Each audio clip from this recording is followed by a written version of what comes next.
মোটামুটি আমাদের শেষ। এখন আমরা ব্রেকারটা অন করব। ব্রেকারটা অন করার সঙ্গে সঙ্গে কিন্তু আমাদের ভিএফডিটা রান হয়েছে, ঠিক আছে।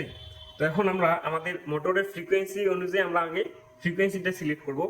তো এই মোটরের ফ্রিকোয়েন্সি হচ্ছে 50 হার্টজ, তো আমরা 50 হার্টজ আগে সিলেক্ট করি।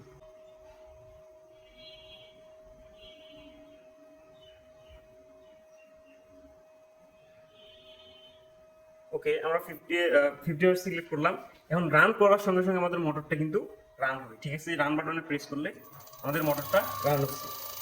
এখন আমাদের যদি প্রয়োজন হয় যে মোটরটা আমাদের এখন ফরওয়ার্ডে ঘুরছে, এখন আমি যদি রিভার্সে ঘুরাতে চাই, তাহলে আগে মোটরটাকে বন্ধ করতে হবে এবং আমাদের এখানে একটু ইন্টারভার্ট মুডে প্রেস করে আমাদের রিভার্সে প্রেস করতে হবে। সরি,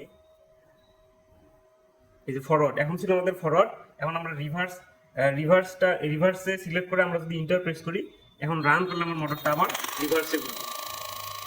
তো এভাবেই মূলত আমরা খুব ইজিলি ভিএফডি ব্যবহার করে সিঙ্গেল ফেজের সাহায্যে 3 ফেজ মোটর রান করতে পারি।